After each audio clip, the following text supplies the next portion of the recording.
வணக்கம் sir, best low budget Bala garden Bala பேசுகிறோம். நம்ம பார்க்குற வண்டி பார்த்தீங்கன்னா மாருதி வேகனார் 2007 8 ரீஸ்ட்டு வண்டி பார்த்தீங்கன்னா வீடியோவே அப்டேட் பண்ணல சார். வண்டி பார்த்தீங்கன்னா நைட்டு தான் வந்துச்சு. சார் பார்த்தீங்கன்னா ஈரோட்லேருந்து வராரு. வந்தார், வண்டி பார்த்தாரு, கஸ்டமர்கிட்ட டைரெக்டாக பேசினார். அவருக்கு பிடிச்ச ப்ரைஸில் சூப்பரான ரேட்டில் எடுத்து போகிறாரு. வண்டி பார்த்தீங்கன்னா உண்மையிலே ஒரு ஷோரூம் கண்டிஷனில் இருக்கும். கிலோமீட்டர் பார்த்தீங்கன்னா வெறும் 55,000 தான் ஓடி இருக்குது. ஏசி ஒர்க்கிங்கு, பவர் விண்டோ எல்லாமே வந்துடும். ஒரு சூப்பரான வண்டி. நிறைய கஸ்டமர் கேட்டிருந்தீங்க. அண்ணன் பார்த்தீங்கன்னாக்கா ஈரோட்லேருந்து வந்தார். ஆனால் அவர் இந்த வண்டிக்குன்னு வரல. கரெக்டாக இந்த வண்டியை கஸ்டமர் பாயிண்ட்லேருந்து வந்துச்சு. அதனால் இந்த வண்டி கஸ்டமர்கிட்ட டைரெக்டாக பேசினார். இந்த வண்டி எடுத்துட்டாரு. அவனுடைய கமெண்ட் கேளுங்களா. எங்கேருந்து வரீங்கன்னு சொல்லுங்கள். ஈரோட்லேருந்து வரேங்க. பாலாகாசு வந்தோம். இவர் வந்து நல்லபடியாக எனக்கு விலையை முடிச்சு கொடுத்தாரு. இவர் நிறைய வண்டி இருக்குதுங்க. கஸ்டமர்லாம் நான் வந்து ரொம்ப சப்போர்ட் பண்ணுங்க, நல்லாயிருக்கும். இதே மாதிரி எல்லோரும் சப்போர்ட் கொடுங்க.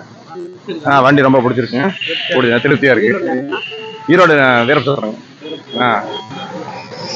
அதே மாதிரி நீங்கள் சப்போர்ட் பண்ணுங்க சார். கஸ்டமர் பாயிண்ட்லேருந்து நிறைய வண்டி வந்துகிட்டே இருக்குது. இன்றைக்கி வரைக்குமே வந்து 3 வண்டி டெலிவரி அண்ணனோட சேர்த்து கொடுத்துங்கிறோம். வண்டி வருது, கொடுத்துட்டே இருக்கிறோம். நிறைய வண்டி டீலர் பாயிண்ட்லேயும் கொடுக்குறோம். சரிங்களா? அதனால் புதுசாக போகிறோம். நம்ம சேனலில் சப்ஸ்கிரைப் பண்ணினா டெய்லி ஒரு வீடியோ அப்டேட்டில் இருந்துன்னு இருக்கும். நம்ம லொக்கேஷன் ராணிப்பேட்டை மாவட்டம், சென்னை டு வேலூர் ஹைவேல ட்ரிபிள்எஸ் காலேஜ் அலங்கார் பேக்கரிக்கு central best low budget Bala garden உங்கள் ஆஃபீஸ்க்கு நீங்கள் வாங்க முடிஞ்சாலும் பெஸ்ட்டாக பண்ணிக்கலாம். நன்றி, வணக்கம்.